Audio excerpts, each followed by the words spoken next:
Hey, what's up, everybody? It's Jason from Straight Edge Knives coming at you with another video. And I screwed up on I recorded this video once, forgot to turn my microphone on. 17-minute video, no sound at all. So here we are. We're going to do it again. Maybe I could pare it down from 17 minutes. So, guys, hey, today we're talking about the TOPS Knives ATM. You didn't catch my previous video with Jason Breeden, the designer. We talked about the overall concept of the blade, some of the design aspects of it, what its intended use was. And it's supposed to be pretty much an all-around kind of camp knife. A little bit of a, do a little bit of this, do a little bit of that, master of some, was it jack of all trades type knife. It's definitely got some cool features to it where you can choke up and get in there and do some fine work, or you can choke back on it to do some light chopping. One of the things we talked about was the tip. The tip, it doesn't have a very acute tip, but this tip is good for, it's a good tip. I can tell you because I stabbed some stuff. But one of the things you can do with it is you take a piece of wood like this. What's nice about the tip not being so acute, you can come into a piece of flat wood if you need to make a bow divot drill or something like that. You can come in here. You can easily sit here and just keep whittle away like in a circle and keep going in a circle, same spot. Essentially, you can make a divot, a hole, if you will, or if you had to make a hole for whatever reason in a piece of wood like this, you could. You could just sit here and kind of keep whittling it down, and you're not going to break your tip off, and you're not really even going to dull the tip. So I know it's not much of a hole, but you can kind of get the idea, right? So that's pretty cool because you're not going to have to worry about breaking your tip off. As far as some of the chopping capabilities go, that little whipping motion, if you got to break this down into kindling for your fire, you can kind of come in here, do a little snap cut like that. You actually split these pieces down fairly quickly, fairly easily. Not very hard to do that. As far as that stabbing, if you want to see the stabbing capabilities of this, we have here a catalog, fairly thick catalog. I'm going to go thumb over grip. We're just going to see how deep we can get the stab. I got it fairly deep in the last video, but again, I screwed up. So there we go, guys. That's about what I got the last time, which isn't a half bad stab with a point like that. If you can see, I'm going to put my finger right here on the top. We're going to take it out. That's how much of it went into the book. We kind of come in here and look, and this is the hole. It went through there, there, there. Now it's starting to get a little bit shallower of a stab. I'm going through all the pages where it pierced. Okay, guys. Now, obviously, the deeper we get, the smaller the pierce gets. Right about here. So we went through a good, well, I'd say quarter of the catalog. So that's pretty good considering this doesn't have a very sharp tip. One of the things I like to do for sharpness, I've been beating on this already, so kind of curious to see, but I like to do the old make it rain, make it snow, cut these corners off. Look at that, making it snow. Kind of come in here, push cut it, making it snow. There you go. So it's still, even though I've been beating on this, it still has somewhat of an edge. For feather sticking, I was kind of, you can come in here and, like I said, choke up on it, get in here, do some real light feather sticking. Or light, I don't even know if there's such a thing as light feather sticking, but you can make some nice little feather sticks. I'm by no means a bushcraft expert, guys. I'm just a regular Joe that farts around at camp and likes to try this stuff out. But you can see, you can make feather sticks with it. You had to, see, you had to cut that off. You just kind of come here again with that little whip chop. Chop it off, and then you're like, oh, now I need to make a spear for that fish in the creek. You can come here, just do some real light little chops. And once you kind of get your tip going there, then you can come in, or if you had to make a tent stake, if you will, you can come in here and hone it down, make it nice and sharp. You know what I mean? So you can do that. For some of that chopping, I was already chopping on this a little bit. Kind of flip it over. We'll do a little bit more of that chopping.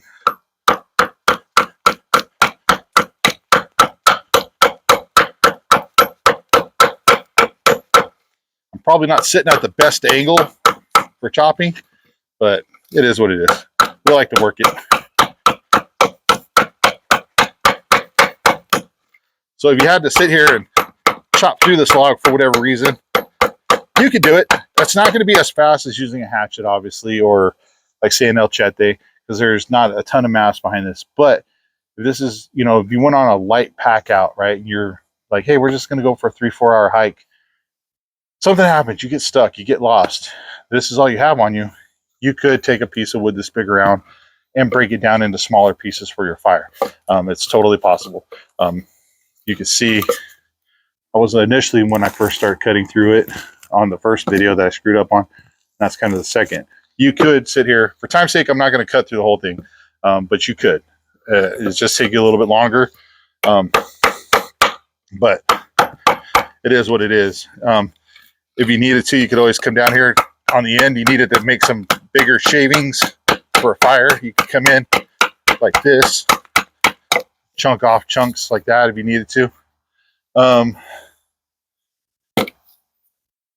This, there's a lot of knots in this, but we're going to hammer in through the top of it for a little bit, just to kind of show you. This thing isn't designed to baton. I tried to baton through another log that was entirely way too big. This one here, I was able to get it about halfway down. You can see right there where it was splitting all the way through. The problem I run into is, if you look, there's nothing really on the end to hit to help get it through.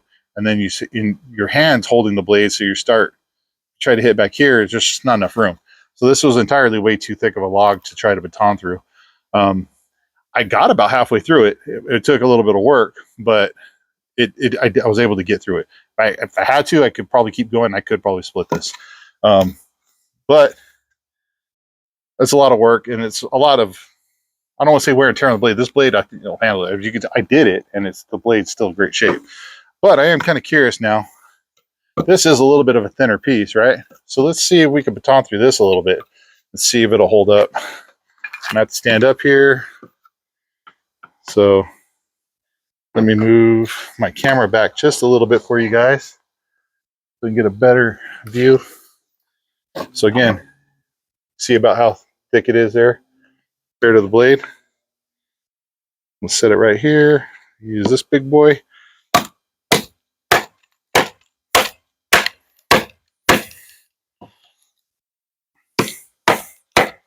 So again, I kind of ran into the same problem. You just don't have enough on the tip to hit to get it to go all the way through, or go through easily. If I kind of choke it back a little bit and leave a little bit of the tip more exposed, we might be able to do it. Let's try that. So I got a little bit more of the tip exposed. I'm able to come down. It's splitting the log, that grind on it. Kind of come in and help it out a little bit that way. It's definitely splitting it. There is a pretty damn big nasty knot in this thing too. You can see that knot right there, but you can see it's starting to split around the knot. So yeah, you could definitely work this in here, work it a little bit more. Let me see if I can't scoot this in a little bit, get some of that tip out there again.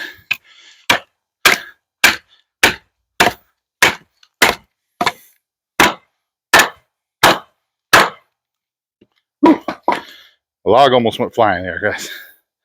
But it did split this enough, or I think I might be able to pull it apart. Almost.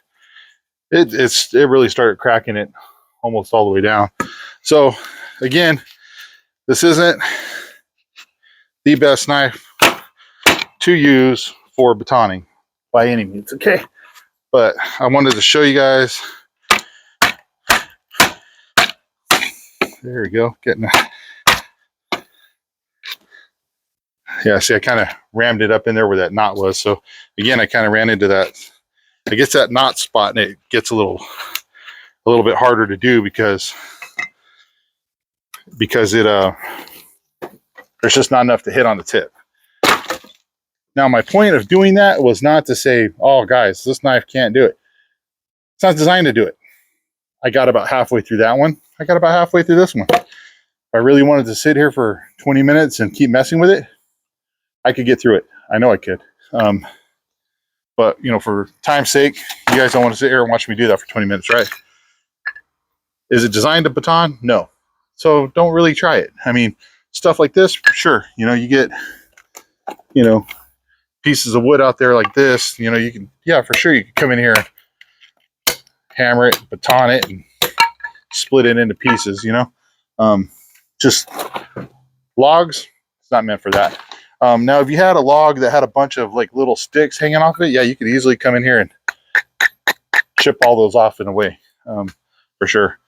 Overall, guys, this is it's a cool knife. I think, you know, you could definitely, let's see, you're out. Let me get rid of this.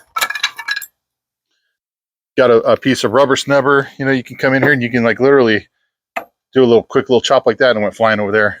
Chop your pieces off, or you can choke up on it. Do like a little push cut. Cut your pieces off if you need to. If it was rope. Here's a reinforced propane hose. Again, you can kind of just do a little whip chop like that. Chopped it off, or you could come in and do your push cut. This stuff is so tough. Do a little push cut like that. So, I mean, it gives you options, for sure. Got a little piece of rope you need to cut. Like, this isn't rope. This is a ratchet strap, but you can come in here. Then it went flying off, you know. So you could easily do all that type of stuff with it. But, guys, there it is. The TOPS ATM, designed by Jason Breeden. Again, please go back and watch the video I did with him, the Zoom interview I did with him, where he talks about this.